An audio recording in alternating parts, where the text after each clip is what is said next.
Yeah. Leslie, Okay. go ahead, First Steve. of all, I know the history behind the WNBA. I know that both of those cities have had teams before, and they got us where we're at. So I'm thankful for that.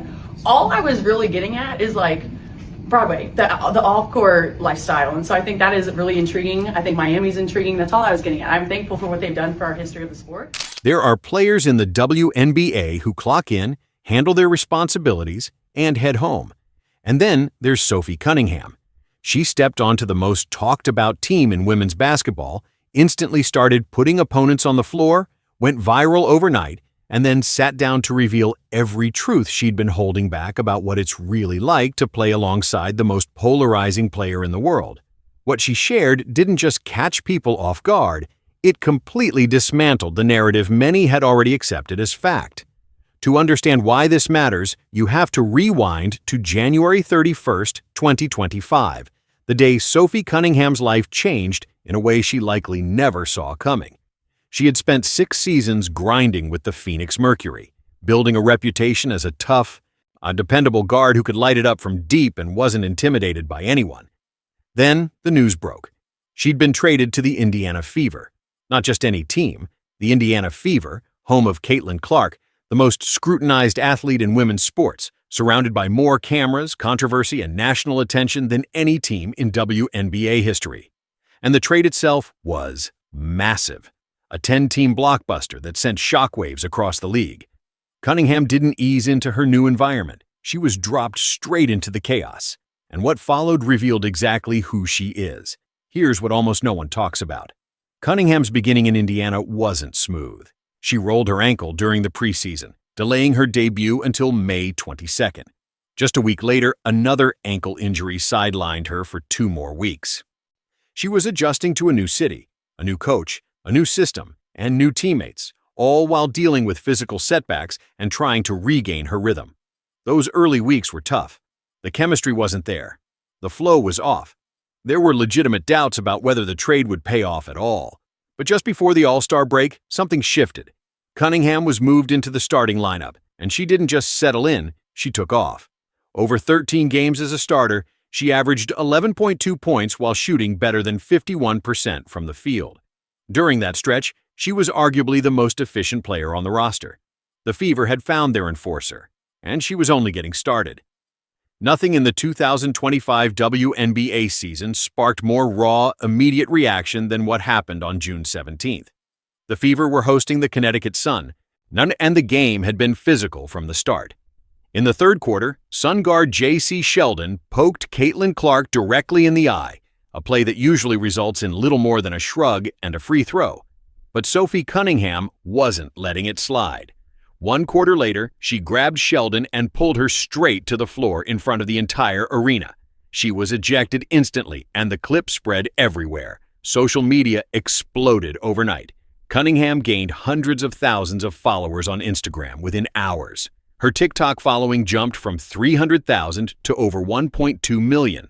Almost instantly, she became a household name beyond basketball. When she finally spoke about it, she kept her message simple. I'm going to protect my teammates. That's what I do. She also revealed that the league fined her around $900.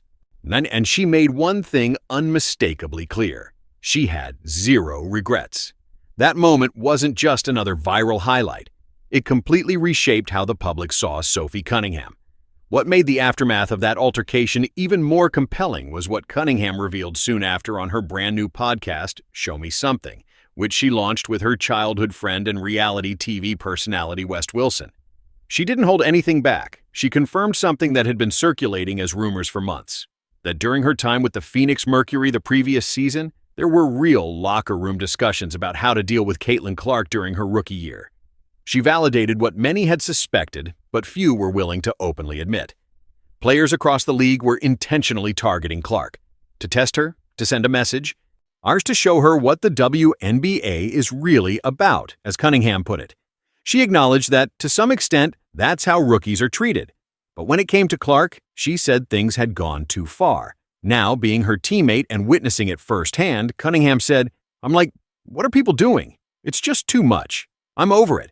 And if I think it's too much, it's probably too much. Coming from someone who had been in those locker rooms, her words carried a different kind of weight. This wasn't speculation. It was a first-hand admission. The podcast quickly turned into a space where Cunningham kept delivering one unfiltered truth after another, and fans couldn't get enough. In one episode, she directly addressed those questioning Caitlin Clark's impact on the league. She didn't soften her stance or choose her words carefully. She stated, as closely as possible to her original phrasing, that if you don't believe Caitlin Clark is the face of the WNBA, or think the league would be in the same place without her, then you're simply wrong. She made it clear she wasn't discrediting other players. She respected them. But denying Clark's influence on transforming women's basketball didn't make sense to her, and she delivered that message with a level of blunt honesty that was impossible to ignore. For a league already navigating a complex and ongoing debate about Clark's role and reception, hearing such a direct statement from a veteran insider carried serious significance. And the internet reacted exactly how you'd expect. The clip went viral all over again. Then came the moment that shifted everything. Away from the fights, the headlines, and the podcast clips, Sophie Cunningham revealed an entirely different side of herself. In November, she volunteered at the annual Aaron Nesmith charity dinner, serving meals to local families while fully mic'd up, her words captured on camera. Looking out at the crowd, she said, "This is what we're here for. We're here for you." And here's what made it hit even harder. She wasn't under contract at the time. Her one-year deal with the Fever had already ended. She had no obligation to be there. She wasn't being paid. She simply showed up, rolled up her sleeves, and got to work. Fever fans went wild. The clip spread just as quickly as the J.C. Sheldon incident. Comment after comment flooded in, urging the team to keep her forever. Even people who had never followed the WNBA started paying attention. And this was the other side of Sophie Cunningham, the small-town girl from Columbia, Missouri, who credits her upbringing, hard work, and faith for shaping who she is. Then she started speaking about Caitlin Clark off the court, and what she said surprised almost everyone. Many people had built an image of Clark as untouchable, a polished, composed superstar who moves through life with effortless confidence. Cunningham completely tore down that perception. During an appearance on the Like a Farmer podcast, she was asked to share her favorite story about Clark. Her response was so candid, it felt like she was revealing something personal. She said Clark is just a normal person, someone who genuinely loves basketball. And then she described her with one unexpected phrase, a big old dork. She explained that when you meet someone surrounded by that level of attention, you're not sure what to expect. You almost prepare yourself for something different. But instead, she found someone completely goofy, grounded, and genuine. She described Clark as the biggest dork you'll ever meet, saying she genuinely loves her energy. For millions who only know Clark through highlight reels, endorsements, and press conferences, that description felt like the most real and human portrayal anyone had offered. Their off-court connection quickly became its own storyline. So when Cunningham was asked which teammate she would trust the least to manage her social media, she didn't hesitate. Caitlin Clark, 1,000%. She said it laughing. I'm explaining that Clark is someone who would absolutely stir things up. Post something, and just sit back to watch the chaos unfold. That dynamic lines up perfectly with how they interact online. Playful jabs, inside jokes, and mutual trolling that fans can't get enough of.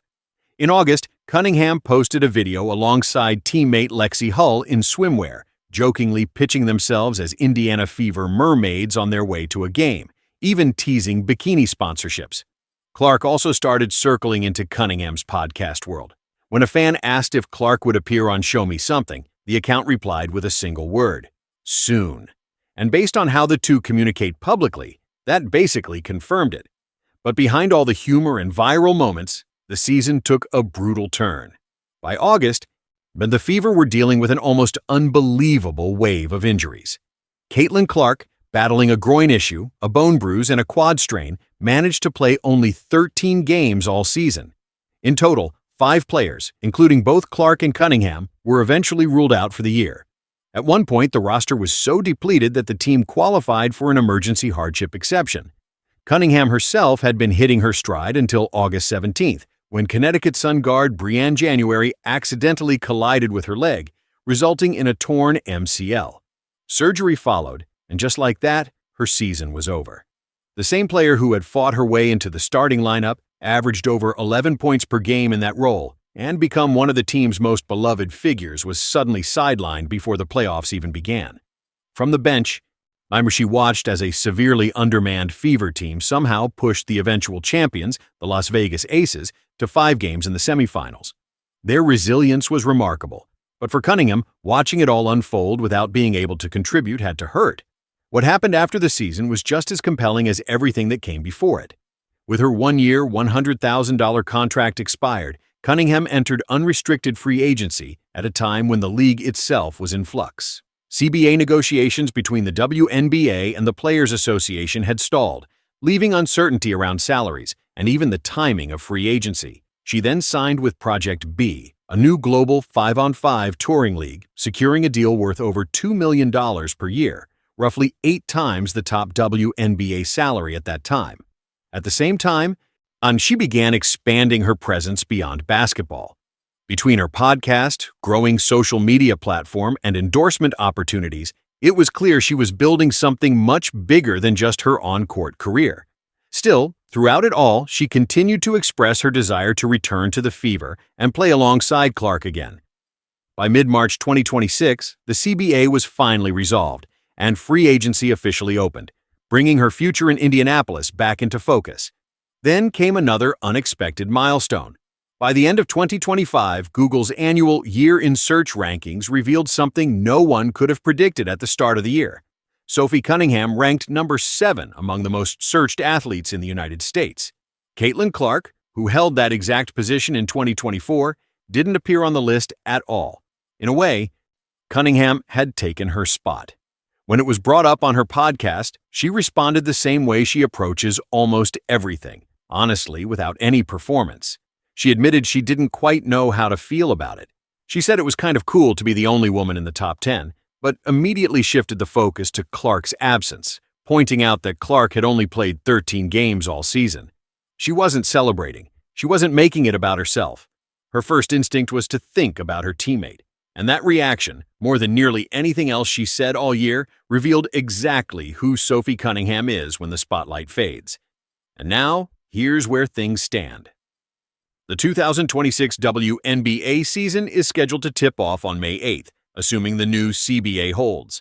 Caitlin Clark is fully healthy, coming off a dominant showing at the FIBA Women's World Cup qualifying tournament, where she led Team USA in every major statistical category and earned MVP honors. The Fever are gearing up for what could be the healthiest and most dangerous roster in franchise history. And Sophie Cunningham, the player who arrived in Indianapolis as a trade piece, became an enforcer, turned into a viral sensation, evolved into a fan favorite, suffered an injury, built a media presence during recovery, and never stopped speaking her truth, is now waiting to see if she'll return to the team where everything changed for her. Fans are relentlessly urging the organization to bring her back. Clark has reportedly made her own stance on the situation clear to the front office.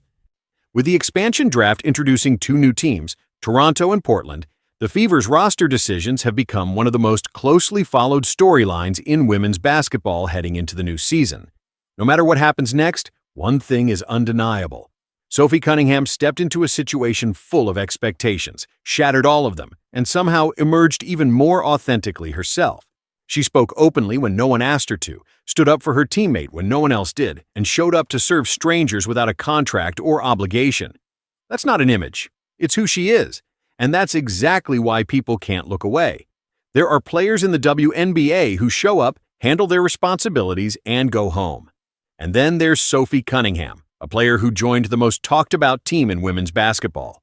Immediately started taking opponents to the floor, went viral overnight, and then opened up about what it's really like to play alongside the most polarizing athlete in the world. What she shared didn't just surprise people, it completely dismantled a narrative many had already accepted as truth. To understand why it all matters, you have to go back to January 31st, 2025, the day her life shifted in a way she likely never anticipated. She had spent 6 seasons battling it out with the Phoenix Mercury, earning a reputation as a tough, dependable guard who could shoot lights out and feared no one. Then came the news. She had been traded to the Indiana Fever. Not just any team, the Indiana Fever, home of Caitlin Clark, the most scrutinized athlete in women's basketball, surrounded by more cameras, controversy, and national attention than any team in WNBA history. And the deal itself was massive, a 10-team blockbuster that shook the entire league. Cunningham wasn't eased into her new reality. She was dropped straight into the chaos, and what followed revealed exactly who she is. Here's what rarely gets talked about. Her start in Indiana was anything but smooth. She rolled her ankle during the preseason, delaying her debut until May 22nd. Just a week later, another ankle injury sidelined her for 2 more weeks. She was adjusting to a new city, a new coach, a new system, and new teammates, all while fighting through physical setbacks and trying to find her rhythm. Those early weeks were a struggle. The chemistry wasn't there, the flow was off,